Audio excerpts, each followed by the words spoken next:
Hello दोस्तों, आप सभी का हमारे YouTube channel Vinay study can में स्वागत है। दोस्तों, यदि आप एसीएफ रेंजर की तैयारी कर रहे हैं तो यह वीडियो आपके लिए काफ़ी महत्वपूर्ण होगा।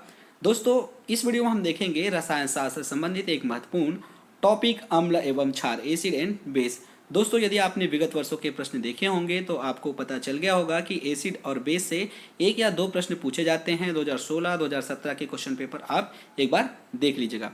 दोस्तों, इसमें हम बेसिक देखेंगे एसिड और बेस के बारे में, उसके बाद वैज्ञानिकों द्वारा दी गई अवधारणा को समझने का प्रयास करेंगे। तो चलिए दोस्तों, और वीडियो पर नए आए हैं तो प्लीज़ चैनल को सब्सक्राइब कर लीजिएगा, बेल आइकन को प्रेस कीजिए ताकि वीडियो की नोटिफिकेशन आप तक पहुंचती रहे। वीडियो को लाइक कर दीजिएगा दोस्तों, और वीडियो की लिंक अपने दोस्तों तक जरूर शेयर कर दीजिएगा। अम्ल एवं क्षार, एसिड एंड बेस। तो दोस्तों, वैज्ञानिकों के प्रारंभिक अवधारणा के अनुसार अम्ल उन पदार्थों को कहते हैं जो स्वाद में खट्टा होता है, नीले लिटमस पत्र को लाल कर देता है, कुछ धातुओं से अभिक्रिया कर हाइड्रोजन गैस देता है, क्षार से क्रिया करके उदासीन बना देता है और कार्बोनेट से क्रिया कर कार्बन डाइऑक्साइड गैस निकालता है। क्षार उन पदार्थों को कहते हैं जो स्वाद में तीखा होता है, लाल लिटमस पत्र को नीला कर देता है, अम्ल से क्रिया करके उन्हें उदासीन बना देता है। दोस्तों, अब देखते हैं कुछ अवधारणाएं। सन 1884 ईस्वी में आर्हेनियस नामक वैज्ञानिक ने अम्ल और क्षार की नई व्याख्या प्रस्तुत की, जिसके अनुसार अम्ल वे पदार्थ हैं जो जल में घुलकर हाइड्रोजन आयन मुक्त करते हैं तथा क्षार जल में घुलकर हाइड्रोक्सिल आयन उत्पन्न करते हैं। HCl की क्रिया यदि हम जल के साथ एक्वस सॉल्यूशन में कराते हैं तो आप सभी को पता है कि जल के पास लोन पेयर ऑफ इलेक्ट्रॉन है और ये प्लस में है, ये माइनस में है, तो ये वाली यहाँ से अटैच हो जाएगा, तो ये बनाएगा H3 plus ion plus Cl ion. इस सिद्धांत के अनुसार अम्ल और क्षार का उदासीनीकरण H प्लस और OH आयन के मध्य की अभिक्रिया है। यहाँ पर आप देख सकते हैं HCl H प्लस आयन व Cl आयन बना रहा है, तो ये होगा एसिड। इसे आप यहाँ पर H प्लस आयन बन रहा है, ये एसिड होगा। यहाँ पर OH आयन बन रहा है, तो ये बेस होगा। जब दोनों आपस में क्रिया करते हैं तो जल बनाते हैं, ये होंगे उदासीकरण। यह सिद्धांत केवल जलीय विलयनों की व्याख्या कर सकता था। इसके द्वारा जल में अघुलनशील अम्ल एवं क्षार के गुणों को नहीं समझाया जा सकता है। दोस्तों, ये आर्हेनियस अवधारणा की लिमिटेशन है, सीमा है, ध्यान में रखिएगा, कभी पूछा जा सकता है। दोस्तों, इसके बाद इसका एप्लीकेशन भी देख लेते हैं। दोस्तों, आपने पीरियोडिक टेबल देखा होगा। पीरियोडिक टेबल में ऐसा होता है, ये होता है धातु और इधर का होता है अधातु। तो यहाँ पर देखते हैं, सबसे पहले अधातुओं के साथ नॉन मेटेलिक ऑक्साइड के साथ ये एसिडिक नेचर दर्शाता है,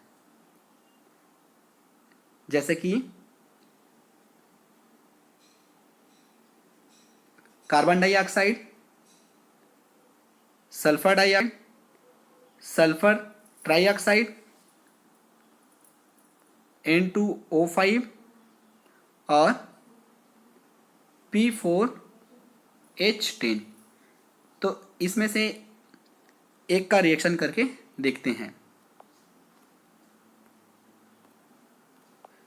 तो यदि हम कार्बन डाइऑक्साइड का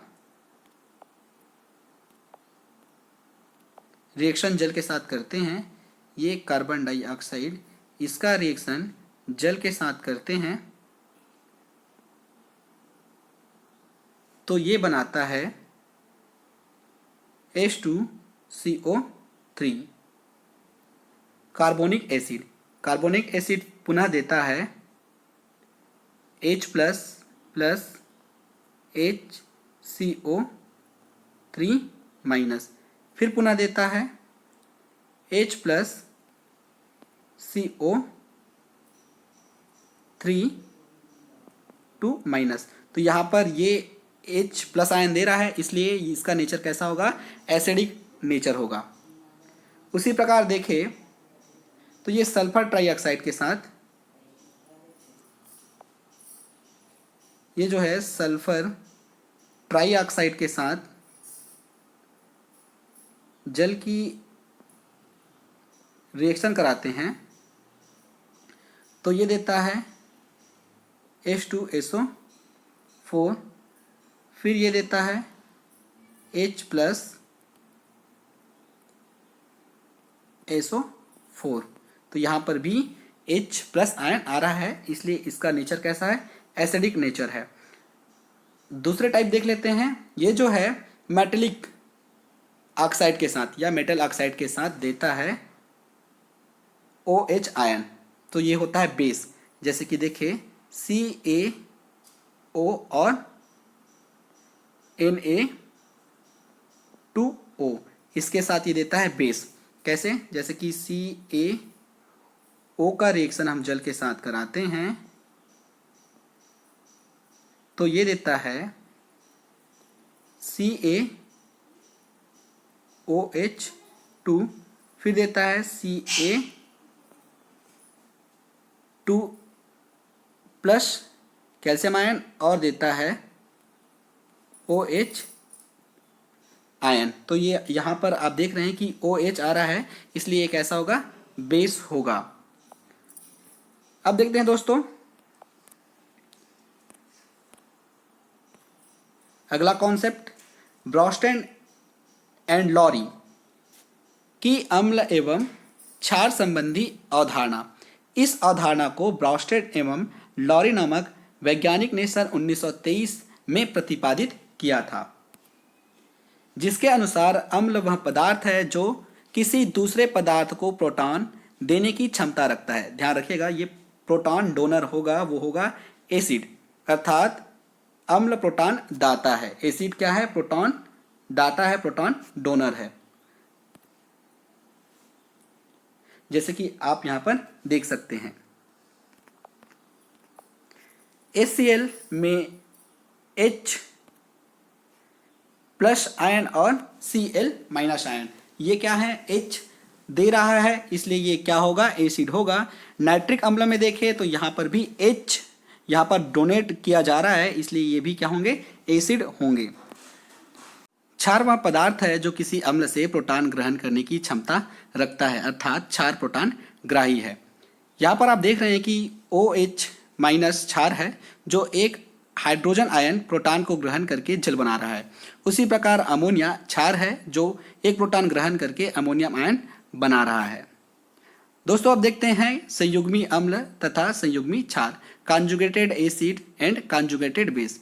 अम्ल द्वारा प्रोटॉन त्यागने से बना क्षार उस अम्ल का संयुग्मी क्षार कहलाता है तथा क्षार द्वारा प्रोटॉन ग्रहण करने से बना अम्ल उस क्षार का संयुग्मी अम्ल कहलाता है। संयुग्मी अम्ल एवं क्षार में एक प्रोटॉन का अंतर होता है। जैसे कि आप देख सकते हैं HCl है, ये बनाता है H+ और Cl-। तो यहाँ पर Cl- जो है एक प्रोटॉन को ग्रहण कर सकता है, इसलिए ये होगा बेस, ये होगा बेस। कैसा, कॉन्जुगेटेड, और ये एसिड है तो ये कैसा होगा, कॉन्जुगेटेड एसिड होगा। यहां पर आप देख सकते हैं HCl और H2O, HCl और H2O की रिएक्शन हम कराते हैं, विक्रिया कराते हैं, तो आप सभी को पता है कि H2O के ऑक्सीजन के पास लोन पेयर ऑफ इलेक्ट्रॉन है, तो ये होगा H+ और ये होगा Cl-। तो H+ इसके साथ आकर जुड़ जाएगा, तो ये बनाता है H3O+ और Cl-। देख रहे हैं कि यहाँ पर अम्ल एक है, जबकि हाइड्रोजन लेने के बाद ये हो गया 2 अम्ल, क्षार 2 है, दान करने के बाद ये क्या हो गया, एक क्षार। इस अभिक्रिया में HCl एक प्रोटॉन प्रदान करके Cl- तथा H2O एक प्रोटॉन ग्रहण करके H3O में बदल जाता है। अतः ब्रॉस्टेड लॉरी अवधारणा के अनुसार HCl अम्ल तथा H2O क्षार है। HCl द्वारा प्रोटॉन त्यागने से बना क्षार Cl- संयुग्मी क्षार तथा H2O द्वारा प्रोटॉन ग्रहण करने से बना H3O+ एक संयुग्मी अम्ल है। दोस्तों अब देखते हैं लुईस की अम्ल क्षार संबंधी अवधारणा, Lewis concept of acid and base.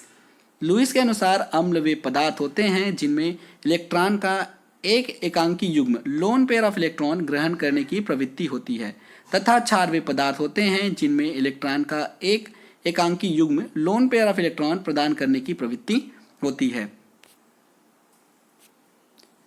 इस अवधारणा की यह विशेषता है कि इस आधार पर कई ऐसे पदार्थों को भी अम्ल या क्षार में वर्गीकृत करना संभव हो सका जिन्हें पहले की अवधारणाओं के आधार पर अम्ल तथा क्षार में वर्गीकृत नहीं किया जा सकता था। उदाहरण में आप देख रहे हैं कि अमोनिया बोरान ट्राइफ्लोराइड को एक लोन पेयर ऑफ इलेक्ट्रॉन दे रहा है, तो इस प्रकार अमोनिया लुईस क्षारक जबकि बोरान ट्राइफ्लोराइड लुईस अम्ल की तरह व्यवहार कर रहा है।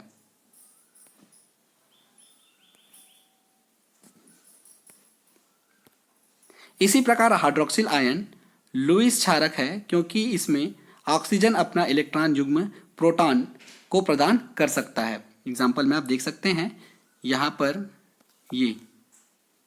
ये जो है इसको एक प्रोटॉन दे सकता है और जल बना रहा है।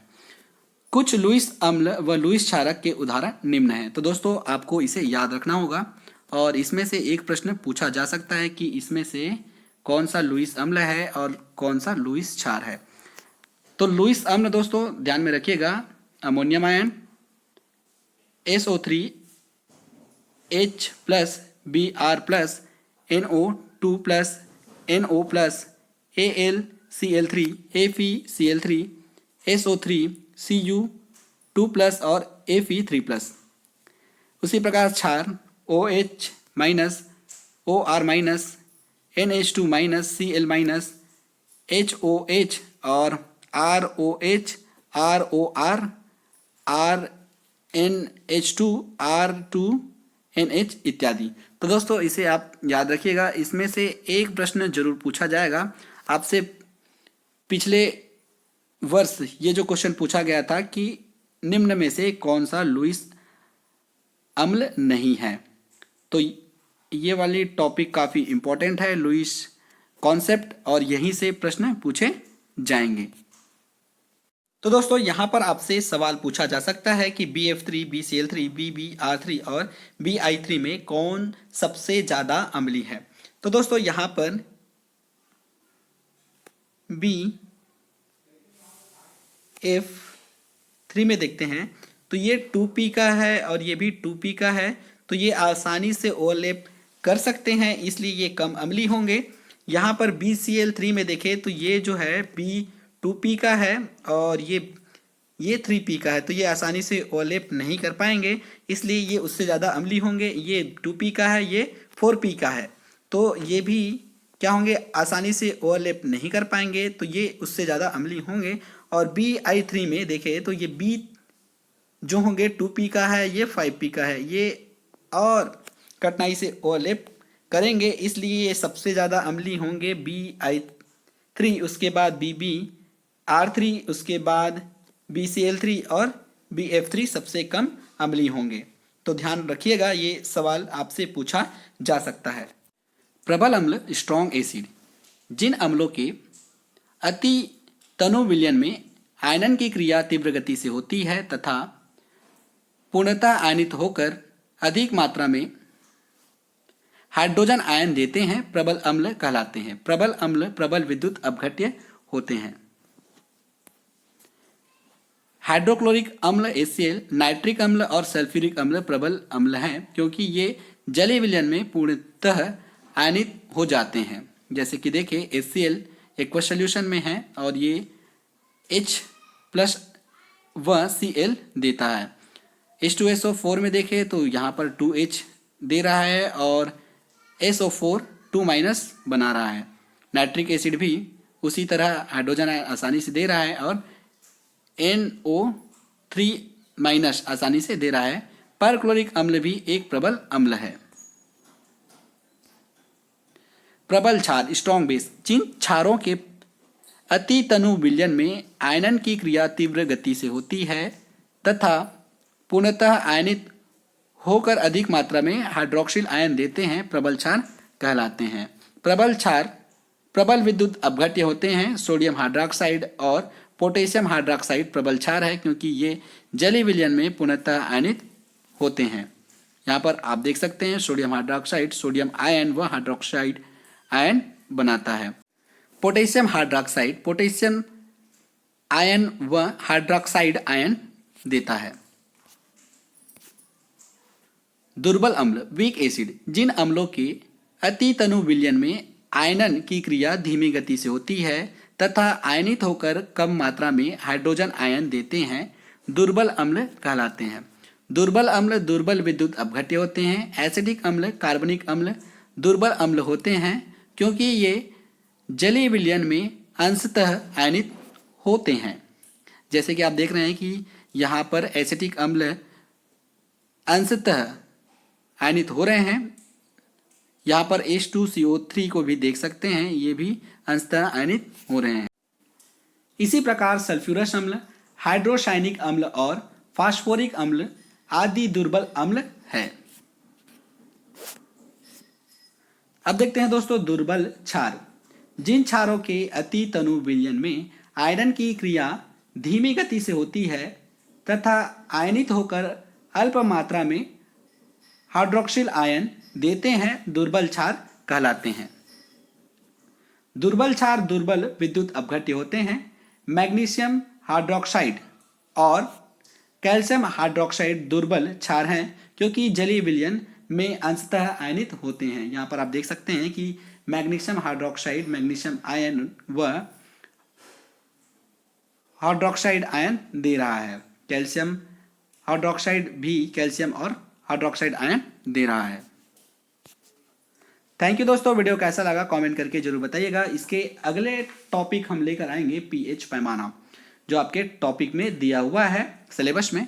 तो दोस्तों वीडियो को ज़्यादा से ज़्यादा अपने दोस्तों तक शेयर कीजिएगा और वीडियो को लाइक जरूर कर दीजिएगा। दोस्तों आप हमें कमेंट करके बताइएगा कि दूध का पीएच कितना होता है। आपसे यहाँ पर प्रश्न पूछा जा सकता है कि दूध का पीएच कितना है।